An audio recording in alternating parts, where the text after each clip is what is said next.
द्वादशी तिथि की महिमा मुनिवर महातपा कहते राजन, जो मनुष्य का नाम हो,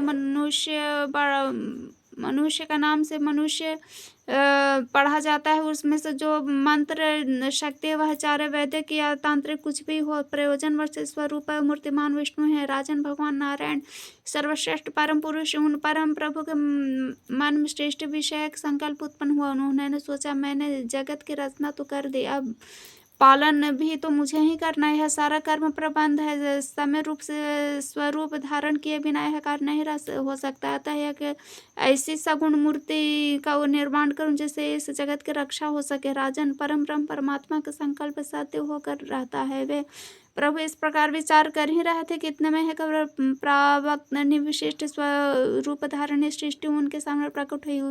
उसमें स्वयं पुराण पुरुष भगवान नारायण ही प्रकट हो गए। उन्होंने लोक त्रय को अपने वैष्णव शरीर में प्रविष्ट होते देखा, फिर वह प्रभु के शरीर से बाहर आए। उस अवसर पर उन्हें अपने प्राचीन वरदान की बात याद आ गई। उन्होंने उस भगवान से संतुष्ट होकर वाणी आदि को दिया। वह बहुत पुराना प्रसंग है। भगवान नारायण वर देते हुए कहा था, मैं तुम्हें सभी वस्तुएं विदित होगी, तुम सभी करता होगी, संपूर्ण प्राणी वर्ग तुम्हें नमस्कार करेंगे। तुम्हारे लिए तुम्हारे द्वारा तीनों लोगों की रक्षा होगी। अतः तुम विष्णु का रूप धारण करे, तुम सनातन पुरुष हो। देवताओं के ब्राह्मणों से प्रकार से रक्षा करना तुम्हारा कर्तव्य है। देव, तुम सर्वज्ञता प्राप्त हो जाए, इसमें कोई अन्यथा विचार नहीं है। इस प्रकार वर देकर भगवान नारायण अपने प्राकृत रूप में स्थित हो गए। फिर अब विष्णु भी पहले की बात ध्यान में आएगी। सोचा, अरे मैं तो वही शक्ति संपूर्ण पुरुष हूँ। तब उस महान तपस्वी प्रभु ऐश्वर्य ने प्रभाव से योग निद्रा का स्मरण किया। वे देवी आई, स्त्री पुरुष के संयोग से उत्पन्न होने वाली प्रजाओं को बाहर उनको सौंप दिया। मैं उस परम नारायण भगवान नारायण ही का ही तो रूप हूँ, ऐसा विचार कर फिर वो सो गए। सो जाने पर उनकी नाभि से एक सहसा कमल निकला। सात दीपों वाली पृथ्वी, समुद्र की ओर वन से सबके सब उन पर कमल पर विराजमान थे। उस कमल के रूप का विस्तार कर आकाश से पाताल फैला। तो उसे कर्णिका सुमेरु पर्वत सुशोभित हो रहा था। उसके बीच में ब्रह्मा जी अतः अपने ऐसे वैराज रूप को प्रत्यक्ष देखकर परम पुरुष परमात्मा को बड़ा हर्ष हुआ। फिर उनके भीतर जो पवन देव थे, उन्होंने व्यवहार के लिए वायु का सृजन किया। साथ ही कहा, तुम अज्ञान पर विजय करने वाले ज्ञान स्वरूप से शंकर रूप धारण करो। फिर श्रीहरि ने कहा, अज्ञान का नाश करने के लिए तुम्हें हाथ में तलवार तथा सदा शोभा पाती रहेगी। अच्युत भयंकर काल चक्र को काटने के लिए चक्र धारण कर लो। केशव पाप राशि नष्ट हो जाए तदर्थ यह गदा धारण करना आवश्यक है। समस्त भूतों को उत्पन्न करने वाले वैजंती माला तुम्हारे कंठ में सदा सुशोभित रहे। चंद्रमा और सूर्य दोनों विविध और कौस्तुभ के स्थान पर शोभा पाए। पवन चलने में सबसे पराक्रमी कहा जाता है। या तुम्हारे लिए गरुड़ बन जाए। तीनों लोकों में विचरने वाली देवी लक्ष्मी सदा आपकी आश्रिता रहे। आपकी तिथि द्वादशी हो और आप अपने अभीष्ट रूप से विराजे। द्वादशी तिथि के दिन स्त्री अथवा पुरुष जो कोई भी आपके प्रति श्रद्धा रखते हुए धृत के आहार पर रहे, वह स्वर्ग में स्थान पाने के अधिकारी हो जाए। मुनिवर महातपा कहते हैं, राजन, वही परम पुरुष भगवान नारायण विष्णु इस नाम से विख्यात हुए। देवता और दानव सब उन्हीं की मूर्तियां हैं। स्वयं वे ही अपने अब विभिन्न रूप धारण करते हैं। उनके द्वारा किसी का संहार होता है तो किसी की रक्षा होती है। उन्हें वेदांत पुरुष कहा जाता है। वे वो प्रभु प्रत्येक युग में सब जगह विचरते हैं। जो उन्हें मनुष्य मानते उसे बुद्धिहीन समझना चाहिए। पापों का नाश करने वाले यह प्रसंग वैष्णव सर्ग कहलाता है। जो इसका पठन करता है वह स्वर्ग लोक में जाकर परम पूज्य बन जाता है।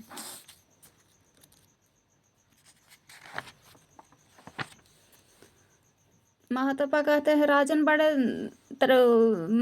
धर्म में बड़े आदर के पात्र नरेंद्र उनकी उत्पत्ति महिमा और तिथि का प्रसंग कहता हूँ, जिनसे परम ब्रह्म परमात्मा तथा जिस स्वरूप शुद्ध स्वरूप प्रभु की सत्ता सदा बनी रहती है। पहले केवल वे ही थे। उनके मन में प्रजा और रचने की इच्छा फिर उन प्रजाओं की रक्षा के उपाय सोचने लगे। वे इस चिंता में लगे ही थे कि इतने में ही उसके दक्षिण अंग में से एक पुरुष प्रकट हो गया। उसके कानों में श्वेत कुंडल, गले में श्वेत माला थी। वे सफेद रंग का अनुलेपन लगाए हुए थे। उसके 4 पैर थे तथा उसकी आकृति बैल की थी। फिर उस पुरुष को देखकर परम प्रभु ने कहा, साधु तुम इस प्रजाओं की रक्षा करो, मेरे द्वारा तुम जगत में प्रधान बना दिए जाते हो। भगवान नारायण की आज्ञा से वह पुरुष वैसा ही हो गया। सतयुग में उसने सत्य, शौच, तप और दान, ये 4 पैर थे। त्रेता में 3 तथा द्वापर में 2। कलयुग में वह दान रूप 1 पैर से प्रजाओं का पालन करने लगा। ब्राह्मणों के लिए उसने अध्यापन एवं यजन, याजन 6 रूप बनाए। क्षत्रियों के लिए दान, यजन एवं अध्ययन इन 3 रूपों में, वैष्णव के लिए 2 रूपों में तथा शूद्रों के लिए केवल सेवा रूप से ही संपन्न होकर वह सर्वस्व विचरने लगा। वह शक्तिशाली पुरुष संपूर्ण द्वीपों और तलातलों में व्याप्त हो गया। उपरांतर से द्रव्य, गुण, क्रिया और जाति 4 उसके पैर कहे गए। वेद में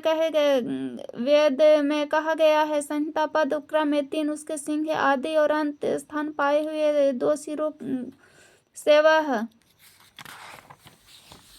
शोभा पाता है। उसके 7 हाथ उदांत, अनुदांत, स्वरित इस 3 स्वरों से वह सदा बंध रहता है। इस प्रकार से वह धर्म व्यवस्थित रहता है। राजन, कुछ समय के बाद उस धर्म के विचित्र कर्म करने वाले चंद्रमा के कारण महान दुख हुआ। उसे बृहस्पति चंद्रमा के भाई हैं। चंद्रमा के मन में बृहस्पति की स्त्री तारा को हरण करने की इच्छा जाग उठी। इस निंदित कर्म से धर्म का मन उद्विग्न हो गया। तब वह वहां से चला गया। एक गहन वन में पहुंचकर वहीं रहने लगा। धर्म के वन में चले जाने पर संपूर्ण देवता तथा दानव के सैनिक धर्महीन हो गए। फिर वे देवता दानवों को मारने के लिए घूमने लगा तथा वैसे ही दानवों का काफी देवताओं के घर पर चक्कर लगाना आरंभ हो गया। राजन, उस समय धर्म के न रहने से सभी मर्यादाएं छिन्न भिन्न हो गई। महाभाग चंद्रमा के दुष्ट देवता और दानव सभी परस्पर द्वेष भाजन बन गए। उन्होंने अनेक प्रकार आयुधों को हाथ में लिया और परस्पर युद्ध करने लगे।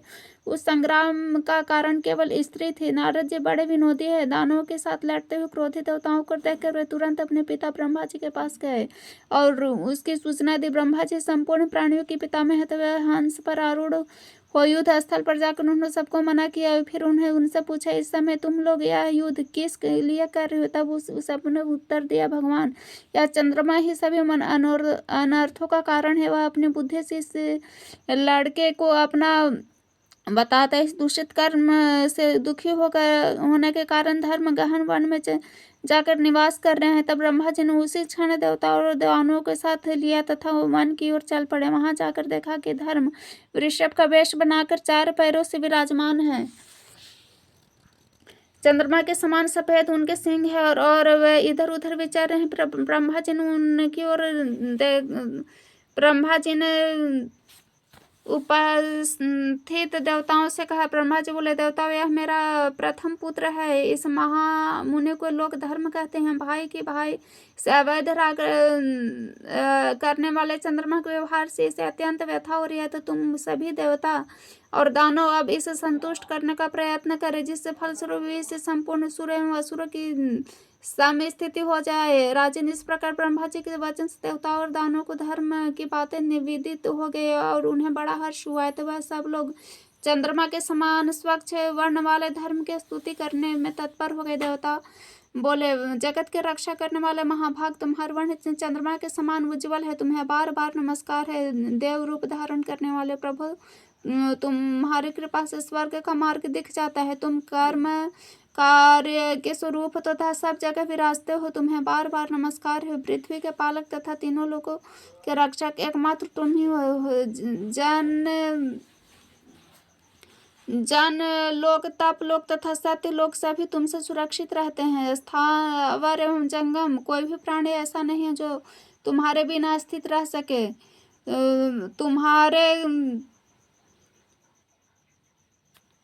तुम्हारे अभाव में तो यह जगत तुरंत ही नष्ट हो सकता है। तुम संपूर्ण प्राणियों की आत्मा हो। जन पुरुषों के हृदय में सत्व स्वरूप धारण करके तुम शोभा पाते हो। राजन, पुरुषों में राजस, तामस, पुरुष में तामस रूप तुम्हारा ही है। तुम्हारे 4 चरण है, चारों वेद तुम्हारे ही सिंह है। 3 नेत्र तुम्हारी शोभा बढ़ाते हैं, हाथों की संख्या 7 है, तुम 3 बंधन वालों हो ऐसे। वृषभ रूप प्रभु तुम्हें नमस्कार है। देव तुम्हारे अनुपस्थिति में यह विपथगामी यह मूर्ख बन गए हैं। तुम हमारे परम आश्रय अतः हमें सन्मार्ग बताने की कृपा करो।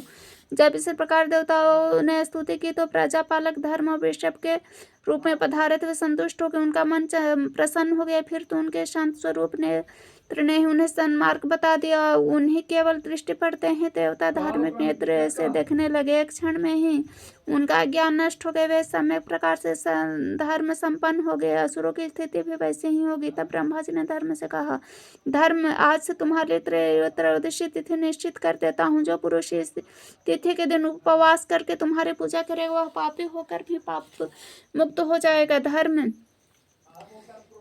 तुमसे प्रभुत सामर्थ्य है। तुम इस अरण्य में बहुत समय तक निवास कर चुके हैं, इसलिए यह वन धर्मारण्य नाम से विख्यात होगा। प्रभु 4, 3, 2 और 1 चरण से युक्त होकर तुम कृत त्रेता आदि युग में जिस प्रकार लक्षित हो उसी प्रकार पृथ्वी और आकाश में रहकर विश्व को अपना घर मानते हुए उसकी रक्षा करो। राजन, इतनी बातें कहकर लोक पितामह ब्रह्मा जी देवता और दानवों के देखते देखते अंतर ध्यान हो गए। देवताओं का शोक दूर हो गया। वे वृषभ का वेश धारण करके धर्म के साथ अपने अपने लोक को चले गए। जो पुरुष त्रयोदशी के दिन श्राद्ध करते समय धर्म की उत्पत्ति का प्रसंग पितरों को सुनाएगा एवं भक्ति के साथ दूध से तर्पण करेगा, वह स्वर्ग में जाकर देवताओं के साथ सुखपूर्वक निवास करने का अधिकारी होंगे।